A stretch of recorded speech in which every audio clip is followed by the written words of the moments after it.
Hello everybody, I am Jason of Pokémen, and before we get this top 10 or whatever top it is started, I would like to leave a little disclaimer at the beginning of this video saying that anything that I say in this video is pure opinion based and can be weird opinions at times, out of the ordinary opinions at times, but hopefully this does not ruin your experience watching this video, and I'll see you in the video. Enjoy! Over the last 22 years, Nintendo has been making many Pokemon games. These games are organized by generations, and each generation is kicked off by a new region with new Pokemon. And so far, there have been 7 different generations of Pokemon, all the way from Kanto to Alola. Now, in this video, I'm going to be breaking down my opinions on each of the generations, organized from my least favorite to my favorite. So let's just dive right in. Number 7, Generation 4. Now I know this is some people's favorite, and this is a generation that a lot of people enjoy, but I've played through all these generations in one form or another, and Gen 4 it didn't really have that playing appeal to me that just wanted me to keep going through it. I didn't get very far into it, and it didn't have as much lore early on to help pull me through this game. And I'm sure they were great games, but it never really hooked me specifically. So through playing this game, I just played through it, thought, meh. It's not a bad generation by any means. It wasn't really keeping me enticed. Number 6, Generation 7. Now, hold your hate comments.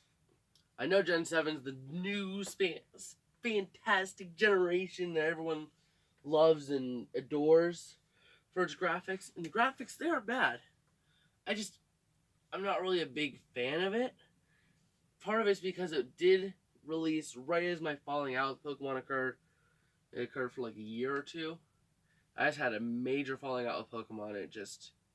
It never really hit me back until recently. And then looking back, I never really got into it because I never really saw a reason as to why I should get into Gen 7, considering I have to pay the $60 to get the games, and Generation 8 is right around the corner. What with Pokemon Go Eevee and Go Pikachu right around the corner as well, figure I might as well just buy a Switch and then buy the games for it. Anyway, Gen 7, good generation, just didn't really appeal to me as much. Number 5. So now we're getting into my generations that I like. I enjoy them, but the lowest of the ones I really enjoy, the one that takes the cake, has to be Gen 1. I know it's the original generation and all, but the fight at the beginning, it's not as simple as your Gen 7, just spam your attacks. No, you got to actually take about this as if you were fighting a gym leader or something like that. You couldn't just take them lightly. I tried, and I've lost 70% of the time I've tried. So it didn't really appeal to me as much because it was so hard for me to get through that first battle that I never really kept on with it as much. But whenever I did, oh boy, did I enjoy it.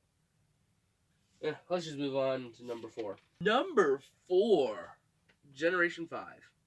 Now, Generation 5 has quite an appeal to me because it was the first generation I really got into Pokemon, and it was something that I didn't really buy the games upon release because I wasn't into Pokemon at the time, but whenever I was into Pokemon, it was in the middle of Gen 5, right around when Black and White 2 released, I want to say. Maybe a couple months after that or something, but it was right around Black and White 2. So I picked up those games and I played through them, and I enjoyed them. Significantly enjoyed them. So let's just move on to number 3. Number 3, Generation 2. Generation 2 is a generation that, if you're watching the Gold and Silver Nuzlocke series, you'll probably think I hate it. But no. It's those failures that actually make me enjoy the generation as a whole. It's those failures that make me say, I'm going to play through this. So I've played so much more of it than I normally would have, playing under normal conditions. So playing it through like that just really got me enticed in the game. I really liked the graphics looking at it. Those designs, those sprites had their own appeal to them that you don't really get in Gen 7. Gen 7, you just get what they look like in the anime. But in the early gens, whenever the graphics were limited, you get these interesting sprites and the interesting ways they had to morph the sprites to be able to fit in their limited space of the Pokemon. So let's just, why I like Gen 2, let's just head over to number 2. Number 2, Generation 3. Now, you knew that it was going to come down to Generation 3 or Generation 6, if you were paying attention or not. Because Gen 3, it was the most requested remake going into Generation 6. You didn't really have anyone asking for Sinnoh as much as you had Hoenn. And Nintendo, they followed through. Game Freak, they released Omega Ruby and Alpha Sapphire. I loved those games. I loved the trainer rematches that you didn't get in X and Y. Like in X and Y, it became dull training if you didn't have the experience share on. You were just stuck. And that's how it is with Gen 2 as well. But in Generation 3, they have the, especially with the remakes, and I'm going a lot off the remakes because I haven't really been able to play the actual games themselves. But I did play a type of it. Generation 3, I did play the remakes of it, which is close, I'd say, if I had to take a guess, from what I've seen.